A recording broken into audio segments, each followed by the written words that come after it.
Assalamualaikum warahmatullahi wabarakatuh. Haturan mitra, alhamdulillah tepang dangu deui sareng Mang Barna. Bagiakeun Mang Barna anu bade neraskeun hancagara pandongengna tina carios kalayan judul Randa Bengserat karangan Ki Leuksa. Mangga urang sami-sami lajengkeun deui wae.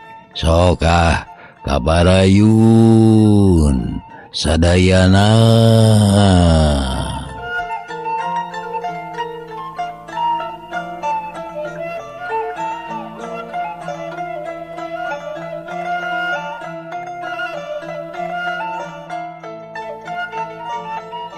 Hanca nu katuna deh upami telepat mah parantos dugi ka. Iya pak, pada menurut lu aya nu cilaka. Oh, bawa ka jero atuh. Harli jeung Mirja arasup Karmin digolerkeun dina palupuh ditepas.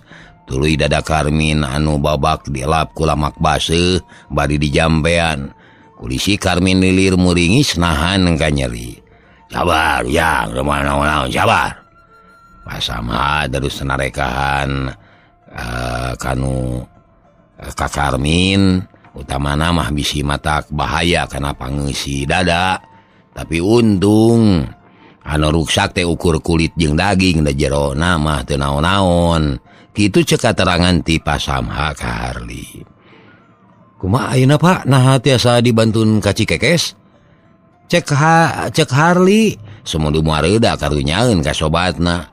Bisa wae tapi ieu tatu merlukeun waktu nu cukup lila. Dikeun cageurna jadi mawana ka Cikekes kudu digotong. Aduh, kumaha tuh nya? Nah, make bingung-bingung deui, hayu urang gotong jeung kuring. Keun bae da musuh sote bareto. Ayeuna mah geus jadi sobat. Ceuk Mirja ngomongna pikabungaheun. Atuh puguh Harli teh ngarasa reug-reug lantaran aya pibatureun badami. Nya aya atuh jah, urang garotong kuduaan, tapi kumaha carana? Kuring buka taraje, urang gotong we dina taraje. Bila maneh ku samak. Mun perlu make kasur. Wah, ribak kuno kitu mah tuh. Mending ge make sarung we digarayot. Ngarah teu nyerieun tonggong. Cek Pasamha ngabejaan. Tah bener, mending ge ku sarung we meh babari. Ya gatuh, kayak urang dengan sarung jeung rancatan. Mitra, Mirja ngaleos rek nyokot sarung jeung rancatan ka imahna. Tegung silila ge geus datang deui atuh geus kitu mah. Terus Karmin teh dipernahkeun dina sarung, digareyot kalayan ati-ati. Ngan samemeh indit Harli amanat heula ka Pasamha, sangkan dipangbejakeun ka Uwa Dali yen Karmin cilaka ragrag tina tangkal beuteuy. Saenggeus tarapti Jung Harli jeung Mirja indit ngagotong Karmin dibawa ka Cikekes. Rek dibikeun ka kolotna. Di jalan loba nu nanyakeun sabab ngarasa heran nempo nu digareyot dina sarung. Gancangna carita, Harli jeung Mirja geus tarpi ka nu dituju. Kesa ngoprot amekan ngahegak da puguh cape. Kawan tutas ngagotong anu sakitu jauheuna. Punten Mang, punten. Harli pupuntenan ka Mang Seno. Mangga, saha di luar? Mang Seno nu keur alangkarakan dina palupuh nguliat hudang lalaunan. Bangun anu haroream. Buka panto Mang. Temal Harli di luar atuh korejat Mang Seno. Hudang berai mukakeun panto. Barang red kanu digotong reuwas anu lain dikieuna. Ras inget ka anakna. Saha eta teh Jang Harli? Karmin cilaka Mang. Harli ponok ngajawabna. Cat ungah bari terus ngagotong Karmin. Pugue Mang Seno teh gugup samar polah sama rampa. Leos ka dapur, jol balik deui tapi teu mawa naon-naon ukur cakah cikih teu puguh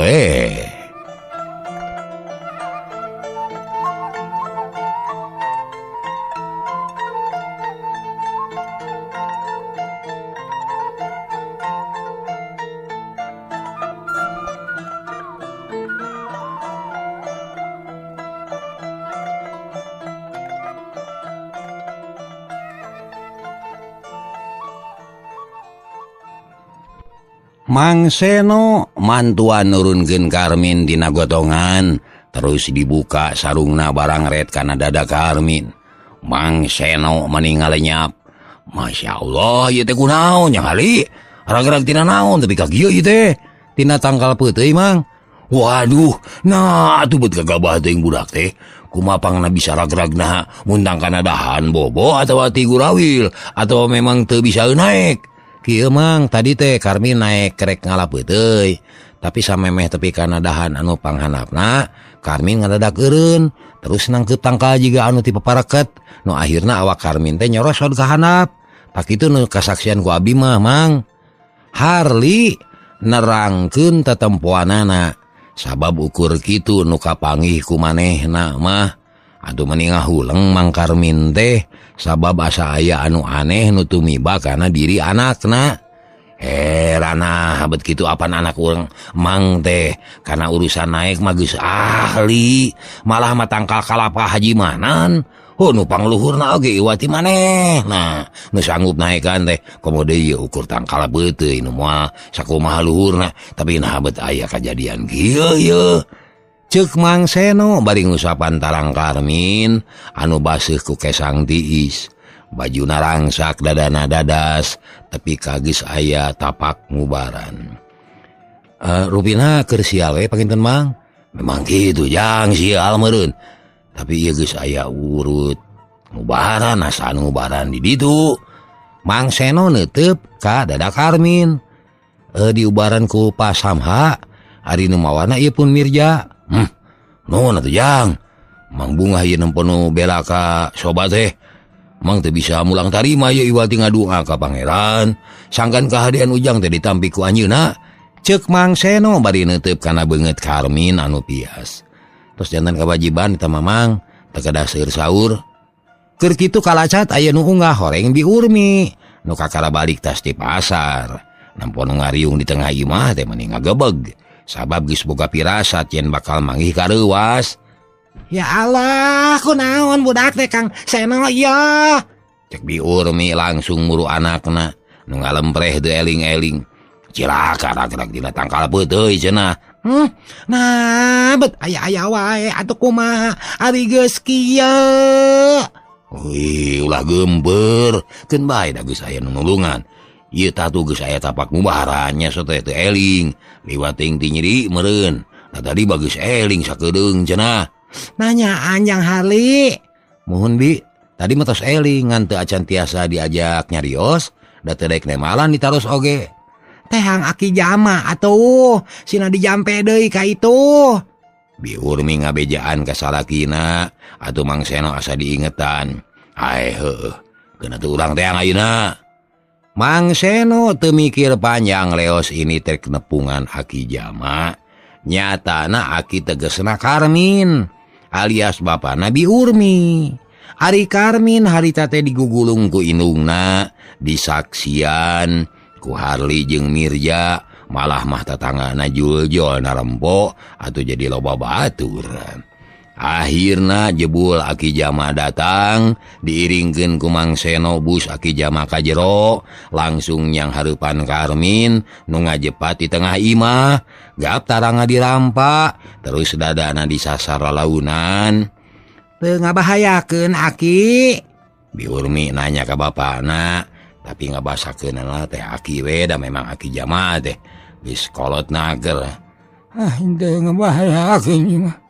Da tatuna ukur bare dungkul. Tapi mun kejadian sakali deui we bisa mawakana ajal ieu mah. Nah Aki. Pinanan Aki rek nanya heula. Ari budak sakulin kana jauh. Jeung deui naha kungsi boga papacangan. Kungsi ka urang Cambaka. Ngan dicare ku kuring. Ya ieu nu ngabalukurakeun aja. Tapi keun wae ulah loba omong keun ku Aki urang jampe. Cik minta cai herang sagelas susuganan Allah marengkeun. Aki jama menta cai keur ngubaran. Ari Bi Urmi buru-buru nyumponan pamenta Aki jama, song dibikeun teu loba omong terus dijampe husuna keur.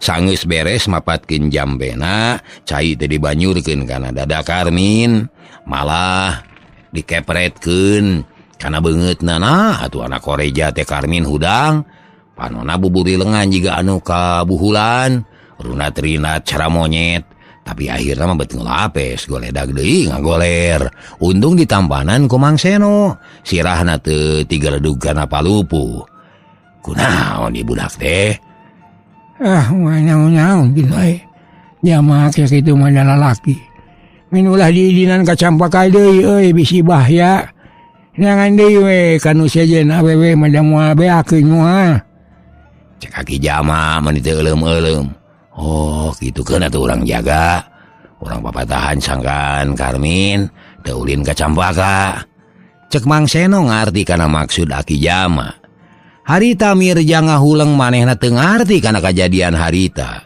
sabab omongan aki jama jeung Mang Seno bet mamawa ka Campaka sarta mamawa ka bebene Karmin tapi Mirja teu loba omong manehna ngahenen we da sieun katempuhan satuluyna Karmin dipindahkeun ka kamar sarena sina reureuh sarta sina teteg heula pikiranana sedengkeun nu narempo nungtutan baralik malah mah Mirja jeung Harli ge amitan terus balik kocapkeun sorena sageung keheulanan hiji deui sageung heula Karmin geus eling pisan geus bisa diajak nyarita malah mah geus menta dahar ngan mata kuatir unggal neureuy meureudeuy dadana karasa nyeri meni nyanyautan harita Mang Seno jeung Bi Urmi dariuk gigireun Karmin nu nyarane kana bilik lain min bapa mah heran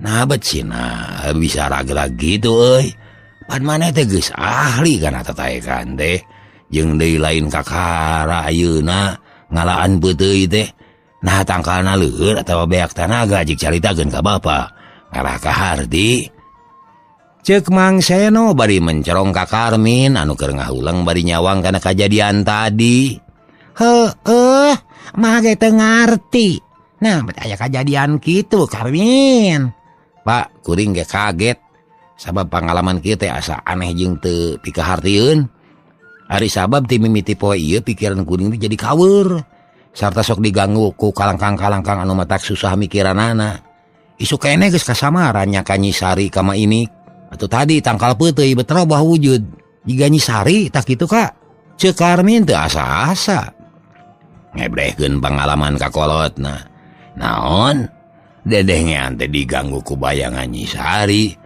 tak kitu Pak jiga nu kaedanan kuring teh Pak cilaka sia maneh teh kapelet lamun kitu mah digeringan pikir ku pihak sinya si sangaran teh Nyi Sari Pak tah Nyi Sari ngajak ngadu jajat teh nih mah yeuh Mang Seno bangun anu jengkel asa dihina ku urang Campaka keun bae Pak pila kadar kitu ish keun bae kumaha di maneh kumaha mun inget ka Nyi Sari teh keur ngasah bedog kami mah malang bisi maneh nyium bedog anu meunang ngasah bedog dicium cilaka tuh matak suing sia bapak mah teu mustahil sia Karmin sabab tangkal peuteuy ge bisa robah wujud ka tambona cilaka nya mama hariwang deui bisi cilaka bisi keur nima di sumur aya Nyi Sari nemongan di jero cai malang bisi maneh teh luncat ke jero sumur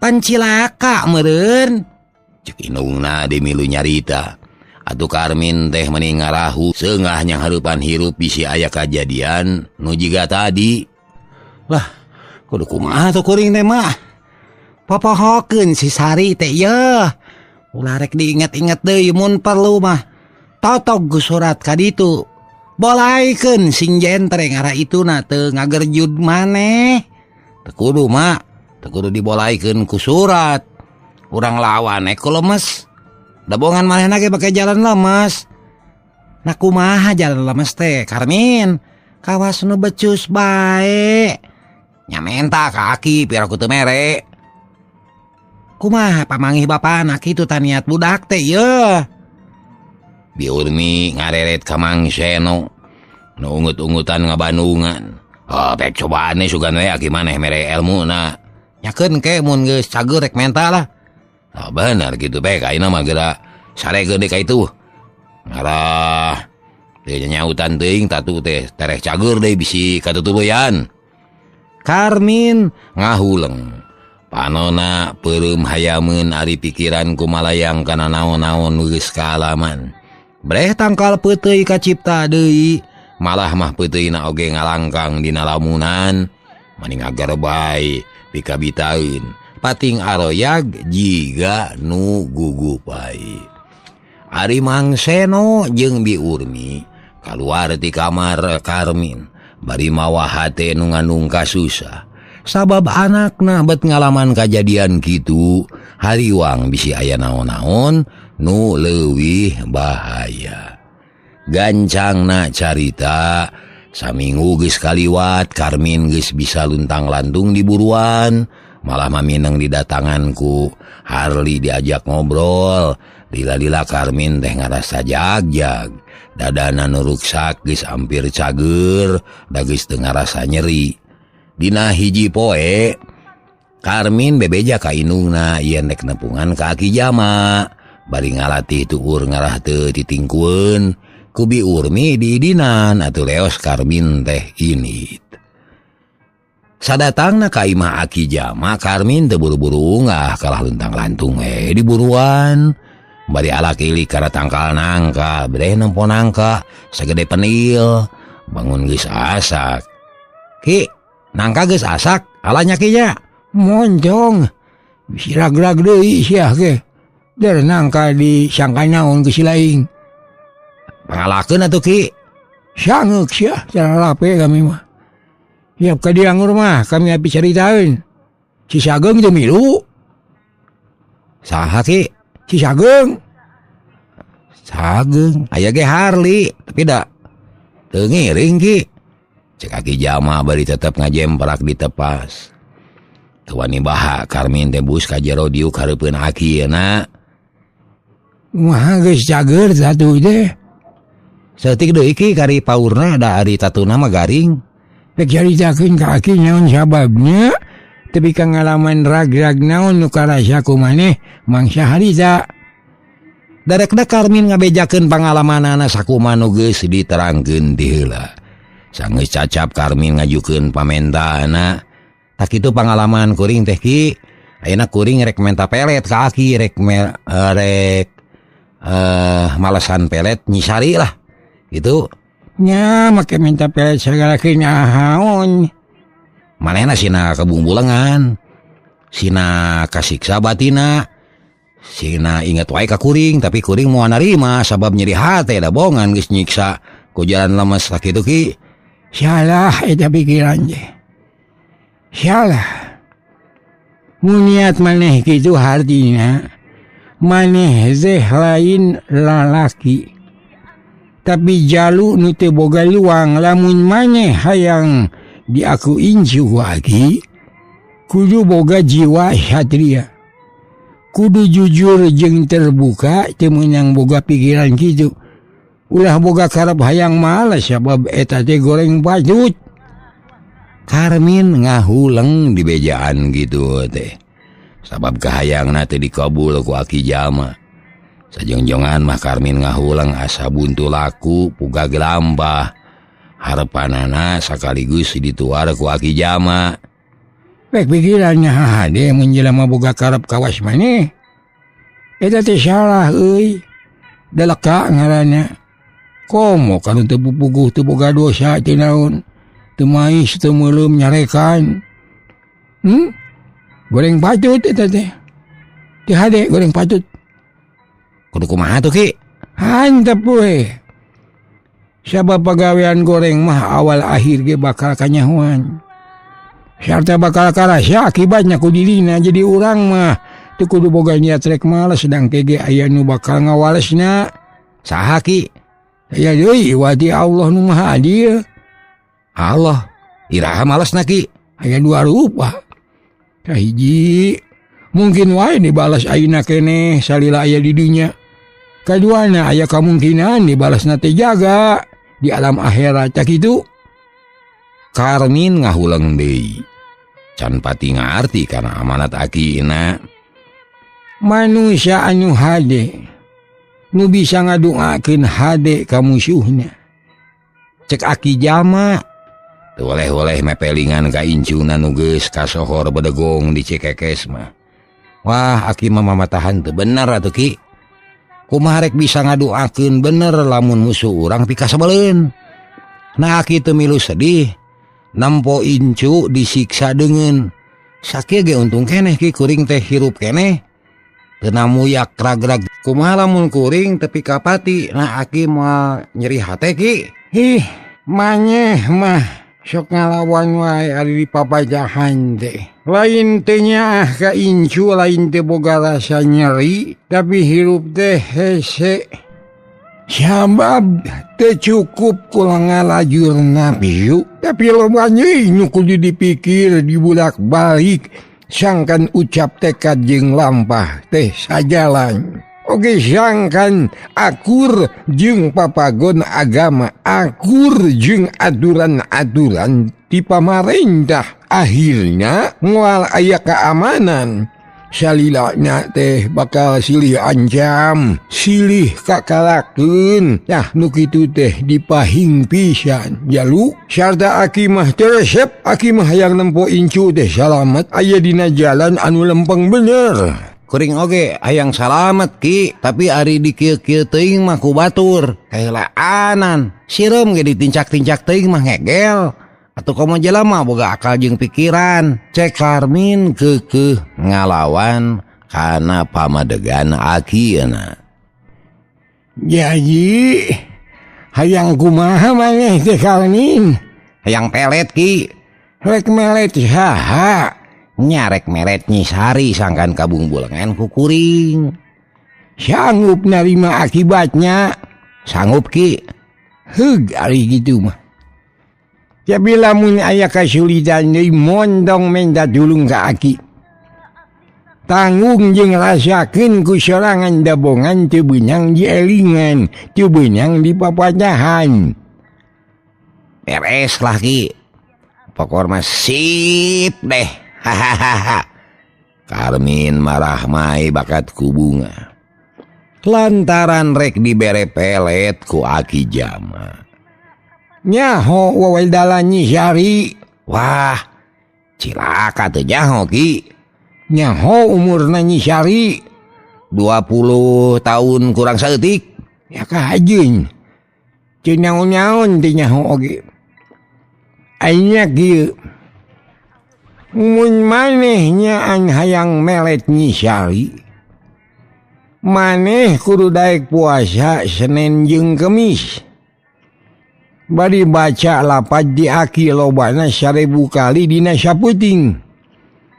Ieu lain pelet, tapi keur mulangkeun pelet nu kacarima ku maneh. Jadi pelet ti Nyisari bakal balik deui mun maneh laksana ngajalankeun papajah ti Aki. Sanggup? Ki. Asa berat. Aya puasa kitu mah yeuh. Asa baraha poe puasana. Jeung deui ari puasa meunang dahar nya meunang. Tapi ukur janari jeung magrib. Beurang mah teu meunang. Da lain puasa ari barang dahar wae mah. Ari lilana 3 Senin jeung 3 Kemis. Dah sakitu. Rek dicobaan Ki lah. Bongan nyeri hate kuring mah. Mana lapadna Ki? Ge ku Aki rek ditulis heula nya. Aki Jama ngojengkang ka bangkeng. Ari Karmin yang hunyar bari nyarane kana bilik. Paroman marah mai atoh aya nu mere jalan pikeun malikeun pelet ti Nyisari. Saenggeus meunang lapad ti Aki Jama, Karmin balik bari mawa hate nulugina. Sadatangna ka imah terus muka lapad dea dibaca sababaraha balikan ngarah apal heula. Wah, ponok geuning. Yah, apal sakieu mah. tinggal ngamalkeun muga-muga pelet si Sari balik deui ka asalna. Pek sia karasa engke mah nu bakal ngalangkang wae teh lain beungeut si Sari dina mata aing tapi beungeut aing dina mata si Sari. Sugan we keur nutu nangkeup lisung. Sabab lisung robah jirim jiga aing. Hehehe. Puas ya moal burung kurumui ku huut geralah. Cek Karmin bari seuri sorangan. Lap kartas lapad dekana saku. Bus ka imah goledag dina palupuh. Gogoleran bari ngapalakeun lapad dea. Panon poe beuki ngulon. Panas na mimiti ngurangan. Malah akhirna mah hampir adek kana mun-munan gunung. Cahyana geus beureum semu koneng. Dina kaayaan gitu, Mang Seno jeung Bi Urmi geus baralik ti pagawean. Malah mah geus beres naon-naon. Kari reureuh bari ngadaguan wanci magrib. Harita tiluan ngariung di tepas. Karmin geus ngarasa jag-jag cara biasana. Kumaha cek agi teh? Karmin, dibere pelet pak, pikeun mulangkeun pelet si Sari. Geus dipedageun eta wajan. Can pangke poe Senen mimitina. Ayeuna mah kagok. Syukur. Ya syukur baik diajar ngurangan dahar. Ada aya mangpaatna. Sabab mun urang boga kahayang kudu daek kudu cileuh kentel beujit. Eta teh ngarah kuat jiwa jeung batin. Cek Mang Seno nya tujuan kana paniatan nu jadi anak. Sanyana kuring mah teu satuju teu. Lamun si Karmin kudu masang pelet teh ieu. Lantaran bakal manyangkeun urusan. Matak susah kahareupna. Padahal mah antep we urusan batur mah. Teu kudu dilawan. Cek Bi Urmi dari anaker. Kan bae cenah diajar. Kan bae. Marah karasa yen bajuang teh hese. Urang Bandungan ku urang. Nah kumaha hasilna? Mang Seno tetep ngarojong kana paniatan Karmin. Atuh Karmin teh beuki gede hate we.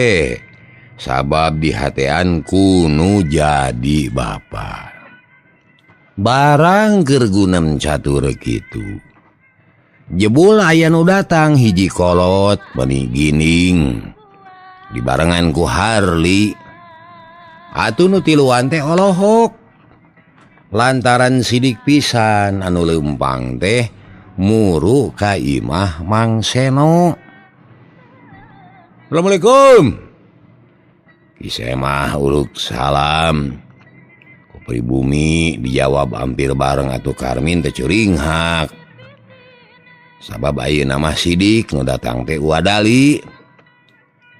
Wilujeng sumping wa, mangalingih wa. Cek Karmin. Nuhun jang. Kumaha Mang? Wadali unggah. Terus menyungan ka Mang Seno tuluy ka Bi Urmi jeung Karmin. Kitu deui Harli manehna ge sasalaman. Geus kitu geek dariuk. Ge ieu teh di mana teh asa-asa anyar binangih yeuh. Mang Seno mencerong ka Wadali. Nu memangna teu pati wau. Bapa mah apan ieu anu sok diobrolkeun ku kuring teh, Pak? Nya ieu pisan Wadali teh. Nu rek ngical peuteuy teh, ha? Karmin miheulaan nerangkeun. Maksudna mah sangkan bapana buru-buru nyaho. Oh. Iya Wadali teh nuhun atuh wa. Apunten abdi teh kirang hormat. Ada puguh maos teh acan kenal. Geus Mang, teu naon-naon. Kumaha jang Karmin teh da Mang? Sabab aya bejana bet cilaka tidak tangkal peuit euy. Wadali netep ka Karmin. Diuk na ngareneng jeung Harli. Alhamdulillah wah ayeuna mah tos tiasa luntang lantung. Malih mah tos tiasa nganjang ka agina. Tatuna teu nyeri cenah ayeuna mah. Cek Mang Seno malah mai bunga. Ya syukur hari itu mah. Puguh wa teh lain teu inget, lain teu hayang nempo. Tapi wa teh raripuh wae. Akhirna ka dieu teu nempo-nempo. Nah ayeuna kakara aya waktu ieu bari sakalian nempo suan. Hatur nuhun wa, abdi regreg dilango ku wa. Nya kitu jang lengoh wa teh yeuh. Nempo ge nempo we wungkul teu bisa barang bawa. Malah madatang ka dieu teh bari mawa pikasusaheun jigana teh. Sabab harapan Ujang teh samar kana laksana. Na kumaha? Karmin reuwaseun. Malah inung bapana oge sarua ngarasa reuwas. Ieu Jang. Wa teh lain teu inget kana janji. Lain rek udara. Naon kitu palincang. Tapi dalah di kumaha atuh da peuteuy teh kaburu kolot. Nya kapaksa we dijual ka batur. Sabab ulah geus ngadenge beja yen Ujang teh kalah cilaka. Hari rek di dagoan heuh da cantang tu waktuna. Negering mah teu puguh iraha-irahana cageurna teh. Sedengkeun peuteuy beuki kolot wae. Malah mah geus loba nu harideung. Tah kulantaran kitu kapaksa dijual ka batur ku wa teh. Ceuk Wadali sasadu ngarumasakeun teu satia kana janji. Oh, urusan peuteuy wa. Ulah janten emutan wa sabios.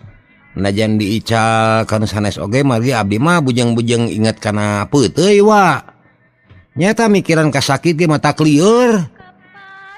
Keun wa ulah janten emutan wa da abdi mah moal naon-naon nuhun we adi tos janten artos mah. Karmin sadar yen eta teh lain sasaha anu salahna. Tapi kaayaan anu maksa kudu kitu. Oh kitu lalakonna teh wa. Nya sawios aduh. Da pupun anak teh kalah cilaka. Keun aku pangawasa batur. Ceuk Mang Seno. Nya nuhun ari sami-sami sadar mah. Sabab satadina mah wa teh hariwang ieu bisi Jang Karmin teh nagih janji. Tapi ayeuna aya kecap kitu atuh nya nuhun we katarima pisan ku wa teh. Ngan ayeuna wa teh jadi panasaran. Nahakeuna ku pangawasa saha Jang Karmin teh? Mitra atuh derekdek Mang Seno nyaritakeun lalampahan Karmin anu kakeunaan ku Parabun ti pihak Nyisari. Barang cacap nyaritakeun eta cakakak atuh Wadali teh seuri.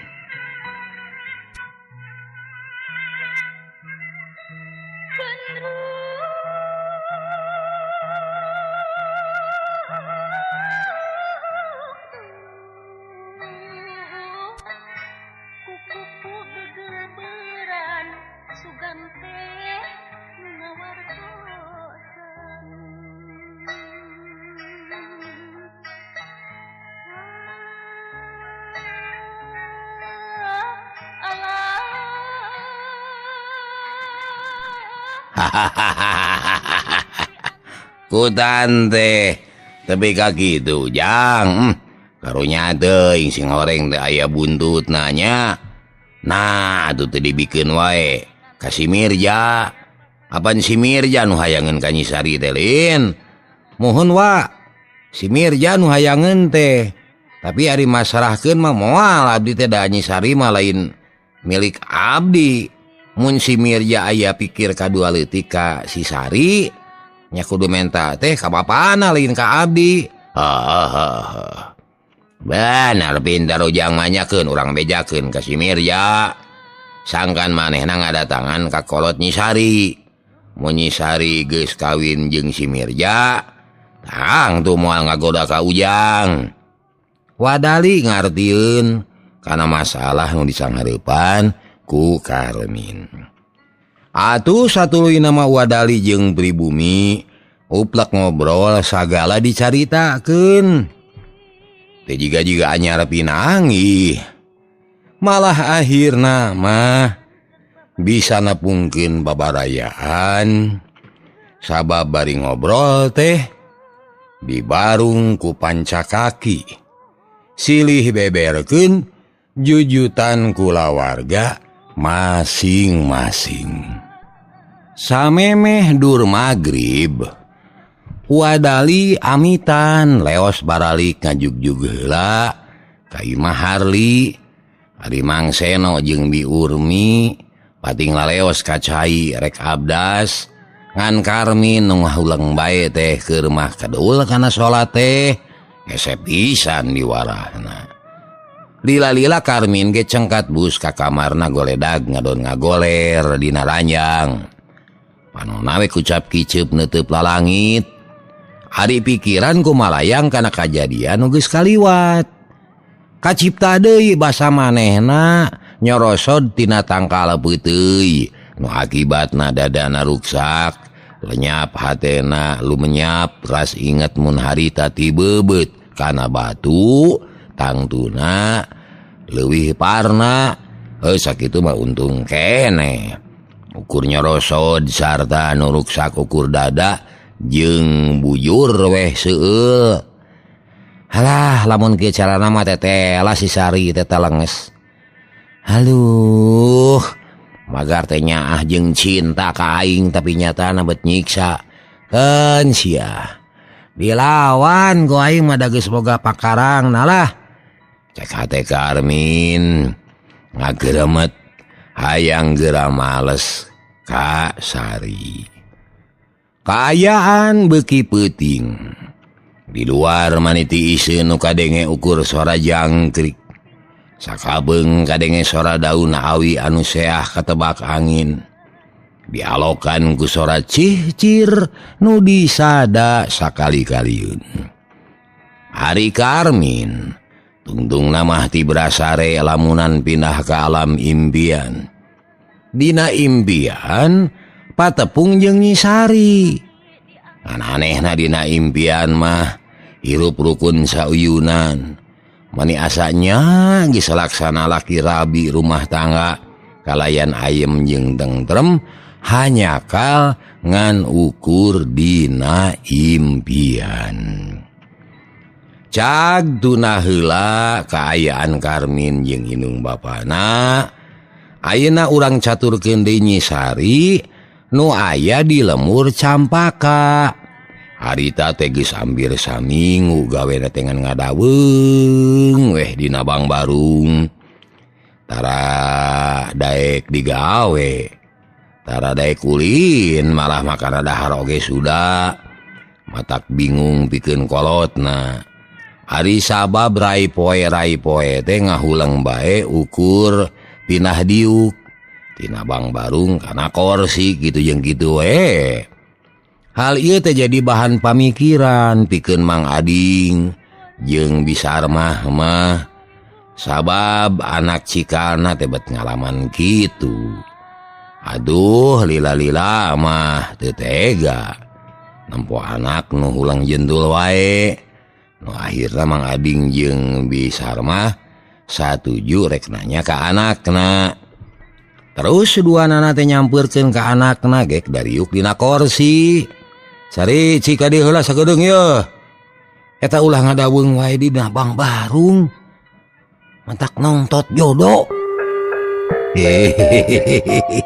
Cager pohara mitra hanya kal kabujeng nenglong cekap dugi ka dieu heula wae. Insyaallah enjing urang teraskeun. Billahi taufiq wal hidayah. Wassalamualaikum warahmatullahi wabarakatuh. Cag.